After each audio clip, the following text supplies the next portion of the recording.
Good evening, ladies and gentlemen, and welcome to another edition of Sirhan on X, live from Cincinnati, Ohio, here in the United States. Hope everyone has themselves a wonderful December 3rd, 2024. And those who are watching me live from the Cincinnati area, I hope you guys are staying warm and cozy. It's still cold outside, but go figure. This weekend is supposed to go back to the 40s and 50s, only in Cincinnati. Um, see, I got my cold weather solution on, still going nice and strong for a second straight day. Nice, warm, and cozy. I can walk around in shorts if I want to, because the house is in the 70s right now. I mean, the thing of beauty. Not have to worry about going outside with bundled up in 10 layers of coats, 4 layers of gloves, 3 layers of beanie hats, 4 layers of scarves.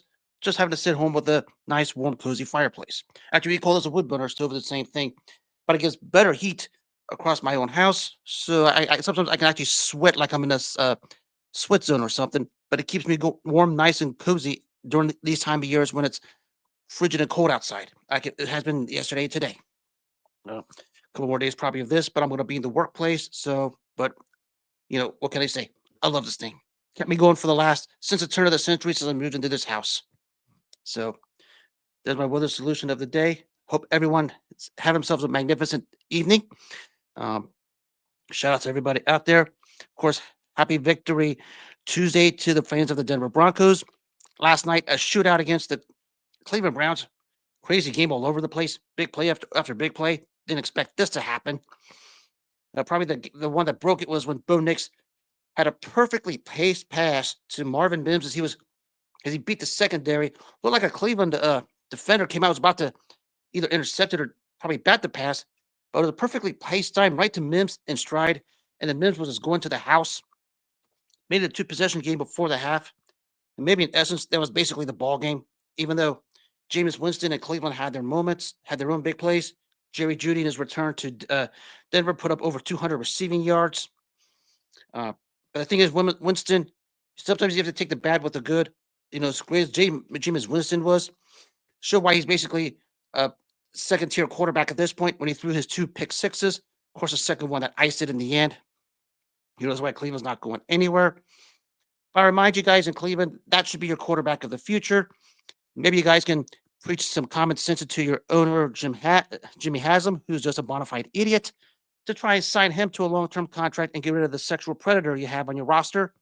So good luck with that. He should be your quarterback for the short term. Of course, you're probably going to tank for a guy like Shador Sanders or Cam Ward at this point. That's probably the other option. Just basically lose out. But for Denver, we're likely going to get the last AFC playoff spot. They're 8-5. Four sort of tougher games. They should handle Indiana. Probably they should handle Kansas City because Kansas probably not going to have much to play for. Probably going to sit on their starters once they get that 1 or maybe even 2 seed wrapped up. So there's a couple wins there. Probably gets in. The only real tough one there probably when they go to LA to face the Chargers, probably for AFC playoff seeding at that point.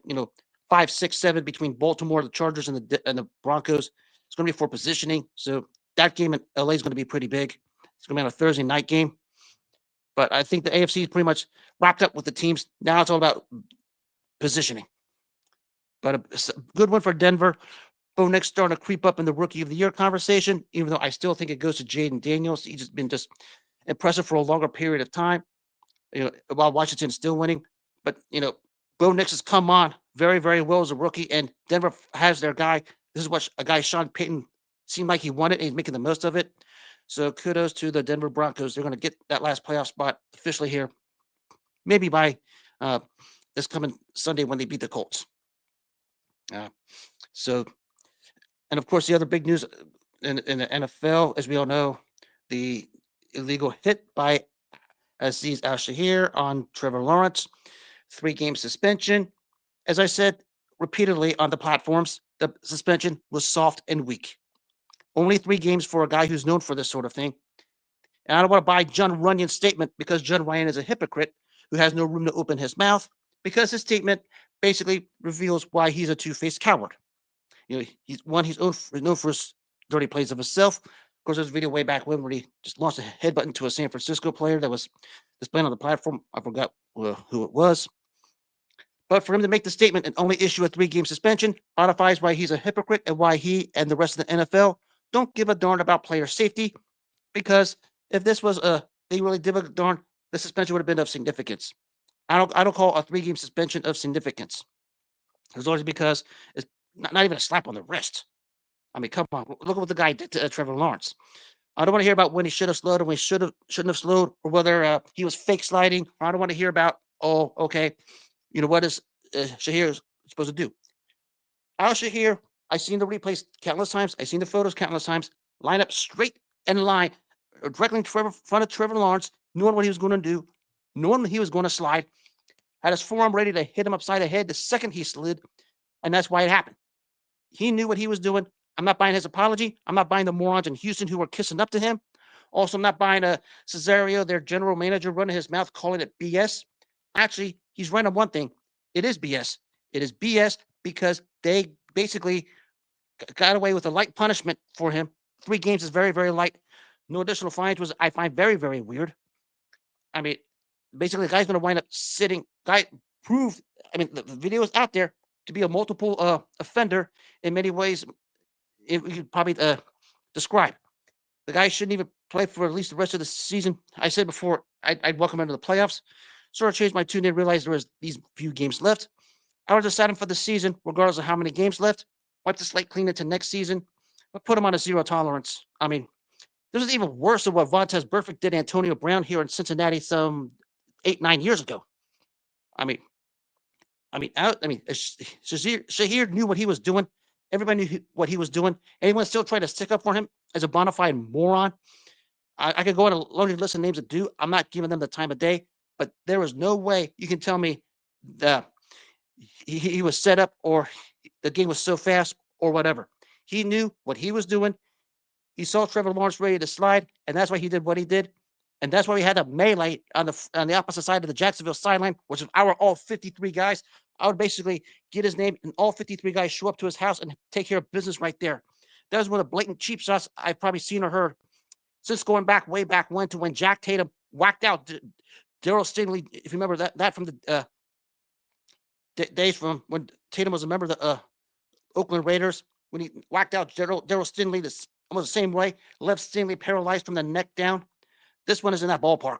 I mean, there's no excuse for it for a guy who's a repeat offender.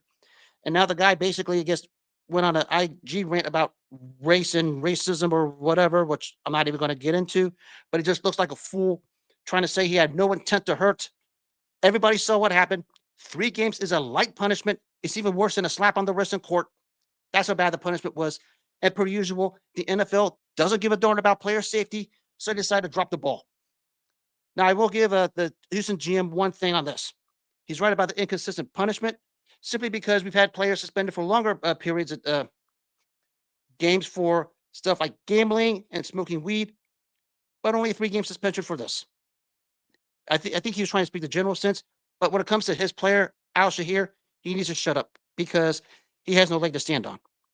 NFL dropped the ball and dropped the ball badly, significantly badly. 3 games is just worse than a slap on the wrist.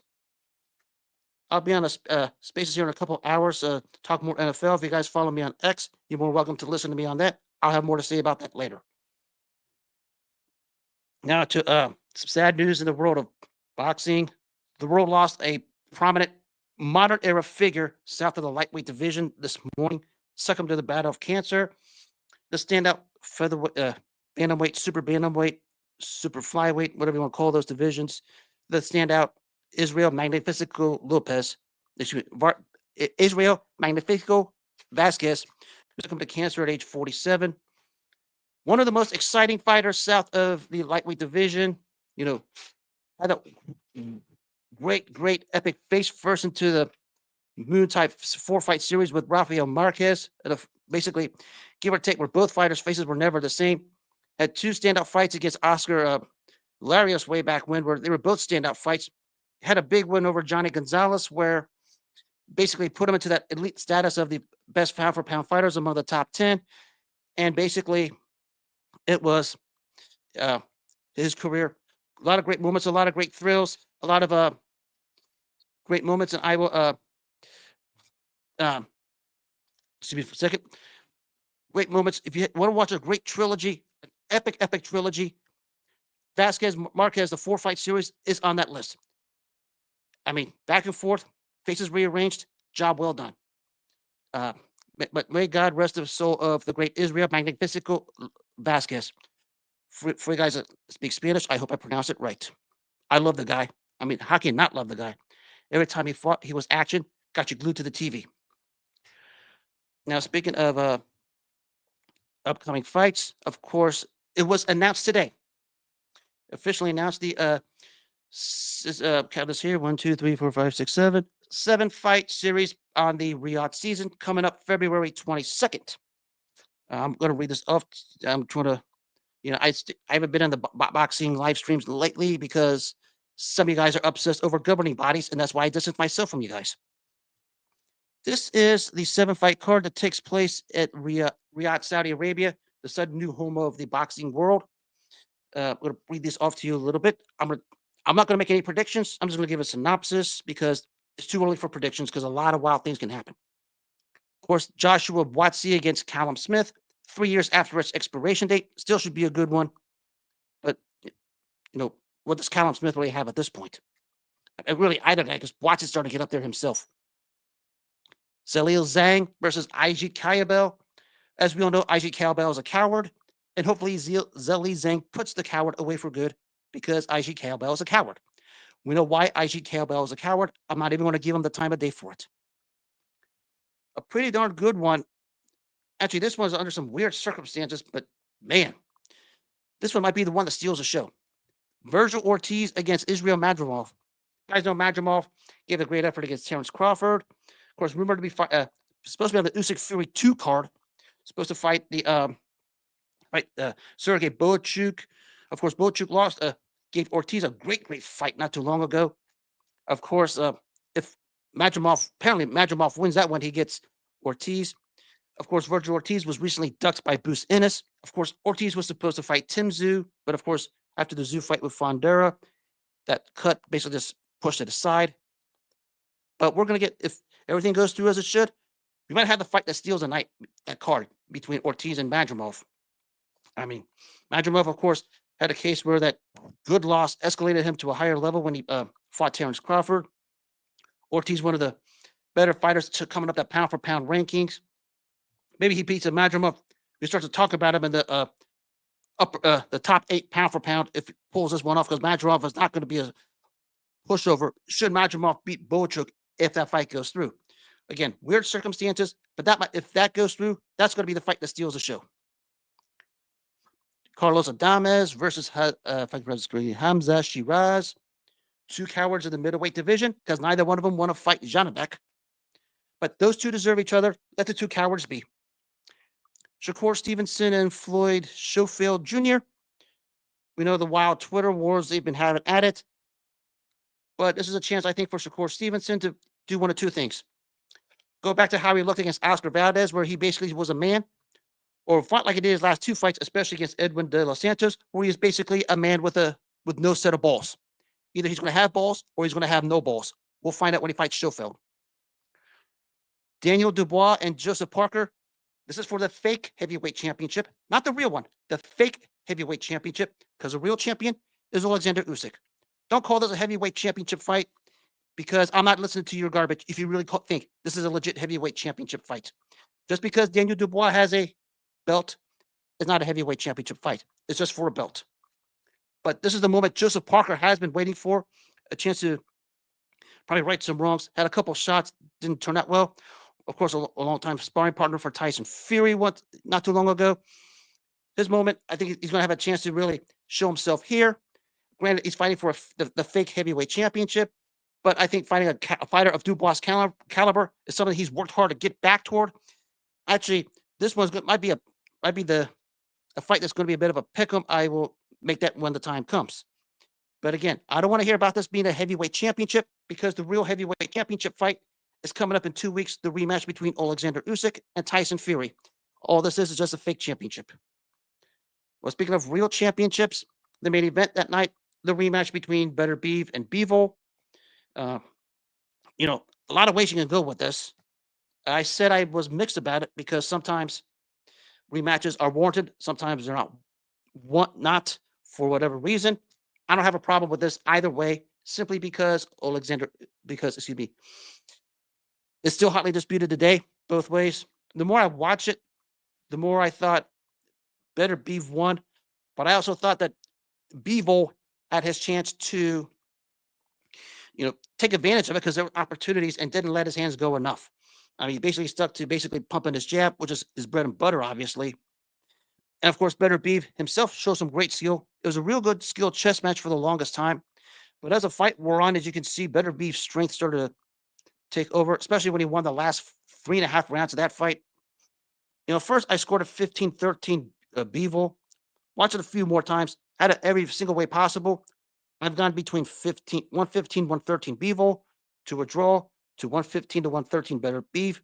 Lots of close rounds. But I thought this is a case where I thought Bevel had the opportunity to do more, but didn't capitalize on it. And basically, Bevel started to take over as a fight wore on. You can see in the last 3.5 rounds, he's starting to pose his strength a little bit. But I think this rematch, to me, whoever basically loses rematch, I don't know what their options are going to be. I know there's talking about Better Beef if he wins this, moving up to fight Jairo Pataya at cruiserweight. We'll see what happens there. But I think this rematch, like the first fight, it's going to be a pick. First fight was a pick 'em. I think this one's going to be the same thing too. I think for Bevel, I think for him to get back his title, I like to see him do more offensively because I think he let things off the hook a little bit, sort of left stuff behind when they fought the first time. So that's that Riyadh card in Saudi Arabia, uh, part of the Riyadh season, led by Turk Al-Sheikh. Say what you want, but he did put this fight card together, and apparently it's going to be like 20 some odd bucks. I don't know how true that is because I don't trust anyone in the Saudi Arabia as far as I can throw them, because for many, many, many, many reasons. I'll wait till the time comes. And just a little FYI for my fight followers, I will be on the X platform 2 weeks from Saturday, all day, all night for the whole Usyk Fury card. You're more than welcome to interact with me. I will make my prediction on that fight come closer to the weekend. Now, speaking of championships, fake championships, whatever you want to call it, 42 years ago in the Louisiana Superdome, 2 fights for 2 legit championships took place. And basically, it was basically polar opposites of fights, but you had a lot of greatness all the way around on this one. The first fight was your typical Mexican-Puerto Rican war between Lupe Pintor and the great Puerto Rican Wilfredo Gomez. Every time you get a Mexican-Puerto Rican fight, especially for the Hispanic community, there's always an extra buzz, that extra spark, the extra electricity that you can like ooze out when it comes to hearing about these matchups. Now, of course, for the longest time, Mexico, for the I think it was about a year almost, maybe around that, where the Mexico was looking for a standout because of the unfortunate tragedy of Salvador Sanchez. Entered Lupe Pintor fighting Wilfredo Gomez. Gomez, not too long before, got his brains bashed in by Salvador Sanchez. Uh, Basically, almost made irrelevant. But on this night, he found a way to get some of his mojo back. What was an absolute war both ways. I mean, when you see featherweights and super featherweights, especially in the Mexican Puerto Rican war that go at it, you're always going to get the good stuff. And I will tell you this: if you get a chance to watch Gomez Pintor, you're not going to miss anything. Just sit there, watch it, and enjoy it because it was a great fight, back and forth, both ways. Gomez giving his all, Pintor giving his all. Pintor started to take control, started to really bust up Gomez the way Salvador Sanchez did. It looked like he was going to seize control of the fight and pretty much have a win. But entered the 13th and 14th rounds. Fredo Gomez's experience and heart and desire took over, basically started to wear down Pintor, and the fight was basically stopped in the 14th round after a barrage of punches where he floored Pintor. Pintor got up, floored Pintor a second time, and that was basically it. Wilfredo Gomez wins the featherweight championship of the world. A terrific. We talk about the. Let me back up. We talk about the great Mexican Puerto Rican fights or the selling fights we've had for the longest time. This one doesn't get the hubbub like some of the others do because maybe you could argue neither one of these guys really stood in their countries. Maybe you could argue Gomez might have a case for this greatest Puerto Rican fighter of all time, but the depth chart with there doesn't necessarily amount to much. Pintor may have had a chance to put himself in the upper echelon of great Mexicans, but never totally panned out. Of course, he got a beating in this fight, and basically it wasn't the same again. But Gomez and Pintor with all the Mexican Puerto Rican fighters and fights, sold out the Louisiana Superdome, gave the fans a treat.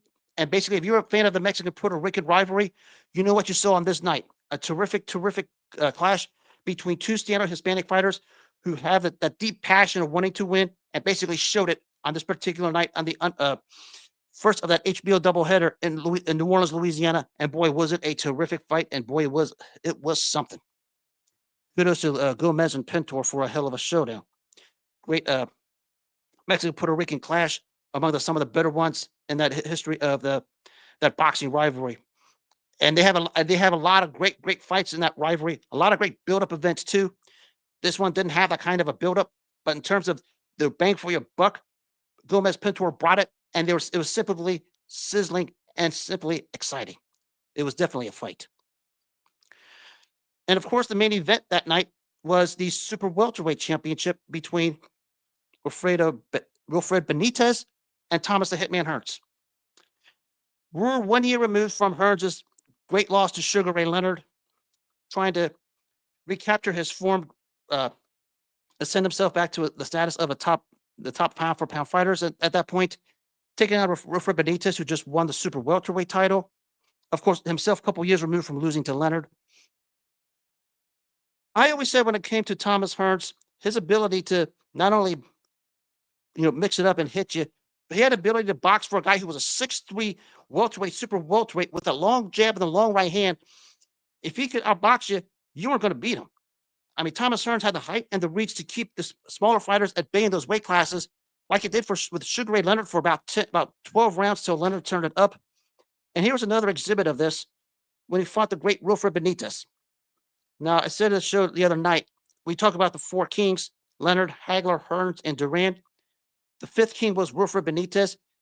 And basically, when he fought Thomas Hearns in this night, you sort of gave an example why he was a fifth king, because he didn't back down from any challenge. He wanted Hearns, thought he would get a name after Hearns' loss to Leonard. But Thomas Hearns made the subtle move to go into a boxing ability to box, use his jab and reach. Floor Benitez in the middle rounds of the fight, kept him at bay. Really a strategic chess match between the two fighters. And basically what happened at the end was Thomas Hearns just did enough to win the rounds, and I thought he won it convincingly. Put himself back in the pound for pound rankings, got himself back in the chase to try and fight Ray Leonard. Of course, everybody knows the story with Ray Leonard after the Hearns fight, the detached retina, and he decided to retire at that point. So Thomas Hearns got the win, got a super welterweight title over the great Wilfred Benitez. Tentatively was scheduled to fight Marvin Hagler in '82 before apparently a broken pinky took place, which infuriated Marvin Hagler. Fight was pushed back 3 years, but during that time, Thomas Hearns rebuilt his image, once known as a Motor City Cobra, later became the Hitman, and essentially won the super welterweight title. Got a big 2-round knockout over Roberto Duran in '84, only to lose that great fight to Marvin Hagler a year afterwards. But Thomas Hearns on this night rebuilt his image to become from the Motor City Cobra to the Hitman. It basically was calling for a rematch with Sugar Ray Leonard for the longest time, simply because he wanted to dust off the demon that he had for losing to Leonard in '81. Of course, Leonard was sidelined, came back, sidelined again. Finally got the Leonard rematch in '89, which basically was past his expiration date. But it was simply basically back up the Hearns fight. People thought Hearns won, yours truly being one of them. But Thomas Hearns, when he won the title from Wilfred Benitez, re-established himself as one of the more feared fighters in the sport, became a top, all-time great in those welterweight, super welterweight, middleweight weight classes. A unique style, 6'3", the long jab, but a perfectly timed right cross. If he hit you with it, you were on the canvas. I mean, 40 years later, Roberto Duran's still seeing stars. And that's what I have to say about him, because Hearns had the kind of a punch. Of course, this was the last time Wilfred Benitez had a world championship of sorts. Of course, before this, he beat Roberto Duran after Duran's stuff with no Mas. But after this fight, never ascended to that level once again.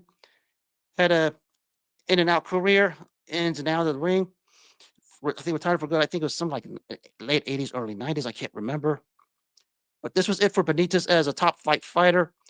But he did fight the top fighters in the welterweight and super welterweight divisions from Leonard, Duran, and Hearns, just to name a few. But a very, very good fighter. You know, where you put him in Puerto Rican history, it's up to you. Did win 2 world titles, so he does deserve credit for that. But this doubleheader, basically 2 guys, Wilfredo Gomez after his loss to Salvador Sanchez, and Thomas Hearns after his loss to Sugar Ray Leonard, found a way to find their mojo once again and put themselves back at the top of the boxing heap with legitimate world championships. And they basically did it their way and basically ended all questions about where they went go from there. Simply because Gomez is an all-time great. Same with Hearns. You know, Pintor and Benitez, that was it for them at that level. But one of the better HBO doubleheaders at that time. And we talk about all these fight cards that's coming up. And remind you, this was at a time when you could get HBO for free without having to pay a dime for it. And you had a landmark doubleheader. And while everyone complains about this card being in Saudi Arabia, let me remind you, this doubleheader, Gomez-Pintor and Benitez-Hearns, took place in New Orleans, Louisiana at the New Orleans Superdome, not Las Vegas or Atlantic City, which were supposedly the big fight cities. And I'll add New York City, Madison Square Garden. Amazing how I have to bring all this, how when I see what's going on today, it reminds me of what took place in the yesteryears because we're seeing parallels a little bit. But what can I say? I mean, I'll be chatting up with a bunch of you guys here soon, shortly. Just stop mentioning belts and governing bodies because you guys ruin the thing for the community once you put those letters out of your mouths and put them in your live streams, in your tweets, because the governing bodies are jokes. Once you guys figure it out, the boxing community would be a better place. That's why I stayed away for a while, because everybody wants to bring up this belt, that belt. Do I need to remind you what happened 25 years ago with one of these governing bodies was under a federal investigation again? I think I might have to have an episode just for that here soon, because I think things coming to the time where the verdict took place 25 years ago with one of those governing bodies. But, what can you say? It's getting some interesting times in our sport, actually interesting times in all sports. Of course, one stat I'm going to bust out before I wrap this up. I just read this the other day. Of course, the Lakers got dog walked by Minnesota over a weekend. Someone posted an interesting stat. We talk about Darvin Ham and J.J. Redick, because people are so quick to want Darvin Ham out the door, and you want J.J. Redick in. Their records are exactly identical right now, 12-9 after 21 games. I thought J.J. Redick was supposed to be an improvement over Darvin Ham. Got to explain yourselves on that one. I'm not going to get to the topic of the players because I don't spare much time for the NBA. But I just want to bust it out a little bit just so for you guys to understand what you guys look like, especially in Lakerland, wanting Darvin Ham out for J.J. Redick. Right now, records are exactly the same as they were after 21 games from last year to this year. What you really gain out of it? I'll leave that to you guys. And that will wrap up another edition of Sirhan on X. I hope everyone out there has themselves a wonderful 3rd of December 2024. Let me remind you guys in Cincinnati, just stay warm, stay bundled up. If you got to head outside, bundle up real good because it's still in the 20s. Because I'm here with this thing going on. I'll be staying inside all day. Hope everyone has themselves a wonderful night. Take care of yourselves. Good night. God bless and enjoy it.